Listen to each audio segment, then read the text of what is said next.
How you guys doing tonight? I have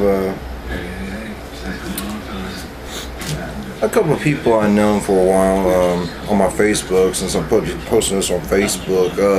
Sorry about the noise in the living room, but my brother, Mr. Travis Hicks, Mr. Travis, I do your films. I do enjoy, and me and him does work together on some films. Maybe you guys need to, if you guys like to see some of his films, he does awesome Lego videos. He built about an 8-foot mall out of Legos and stuff, and I think you guys should see that video of his. It's pretty interesting. He's basically in the malls and stuff in Kansas City, just like I am. Thank you for having the same interests I do, Travis, my brother. He's a damn good friend of mine, and I'm glad we met about 3 years ago of a film that we did of downtown. But this is for you. You've been talking about Ward Parkway. This is some other people I do have. I went to a special place to have these made. If you guys can see, these are copies of the original blueprints of Ward Parkway when it was the original drawings of 1959 when they built Ward Parkway. Right now you're seeing I can zoom it closer. Let me try to zoom it closer. Please bear with me. See right there where it says future expansion. You can see that was where the Dillard's department store used to be. Well, it was Sticks Buyer Fuller first. Basically, that's the. I think I'm looking at the mall level plan. This is the top floor of it. So basically, that big square right there would be Penny's, and going down, the other big square right there would be Montgomery Ward's. And see how that mall was all built, but it was open air mall until they enclosed in 1963. Basically had a parking deck on top of the stores on the Ward Parkway side, but this would be the bottom level of the mall. If you can see, basically it's just a big old truck tunnel.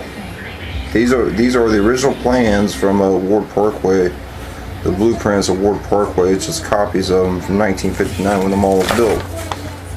And I could try to zoom it in, but I don't know how good you guys could see that. But there's the architects. Fullerton and Associates. I know it's kind of crappy. There we go. I think I got it in focus. Yeah, Fullerton and Associates was the designers, but John Graham from Seattle, Washington was the head chief designer, architect of the mall. Ward Parkway was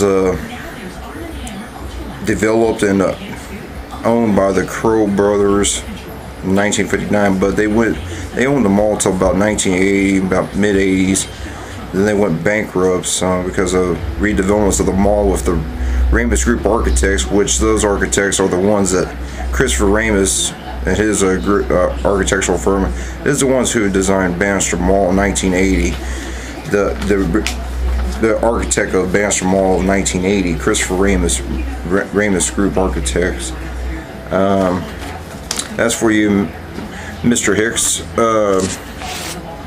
I got another friend that's he lives far away in Atlanta, in the Georgia area, but he was originally from Kansas City, and he's a big mall thriller too of Kansas City malls. Mr. Grady Ellis, I appreciate your comments and stuff about malls and helping me out. You know, we have discussions on my group page about the malls, and I do have let's just show you some copies that got made. This is the original plan, the first original plan of Antioch Shopping Center when it was opened in '56.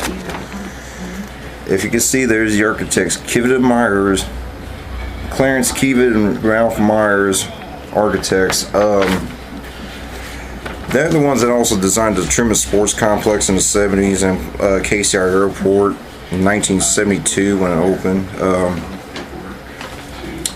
And if you could tell, there's more extensions of the mall right here of when they added on through the years. Just remember, the Sears wasn't added on until the 70s, so this is about 1962 map, blueprint of Antioch Mall. Then they enclosed the mall in the 70s when they built Sears. Now, a lot of people have been asking me when I'm going to do Blue Ridge Mall, make the mall maps of that. I'll be doing those pretty soon. You guys gotta bear with me, because a lot of the things, these three malls right here were actually open air malls.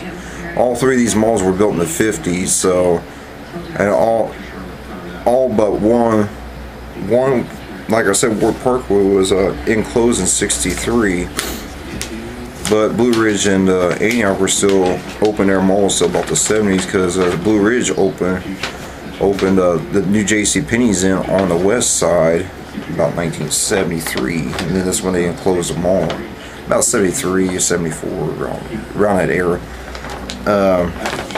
This is like an old, it's really too big, but it's a blueprint of Blue Ridge Mall, the lower level of it. So, and at the time, when they opened it in 1958, the Jones store wasn't built till about 1962, 63. 63 is about the year it opened. Penny's was there, but it's in a small location. If you guys remember where Applebee's is at Blue Ridge Mall, if you could think back to those Jones store, that used to be part of Penny's. It was a small store back then next to Woolworths. Then they decided to, add the West End on with the parking deck and garage to Blue Ridge Mall about the 70s, like I said, and they closed it. That's when they built the big massive Penny's there. Montgomery Ward was there in the same spot. It's kind of weird how they designed it. I hope you guys that viewing this enjoy those mall maps I'm making of all the malls. I'm really still having a hard time. I need to find, if anybody could give me advice where to find a blueprint or a map of Indian Springs Shopping Center, please let me know.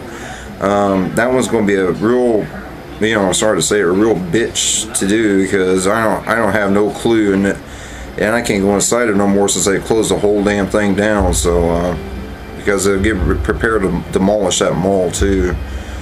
And you guys already heard about Metro North. They're going to demolish the mall and replace it with a one-level mall about 2015. So the developers, Metro North, the owners own Metcalf South. So about Metro North going to be demolished. What are they going to do with Metcalf South? It's pretty sad to see that. So I appreciate you guys. Thank you, Mr. Travis Hicks and Mr. Grady Ellis and Mr. Taylor Castro. He's a big mall enthusiast too.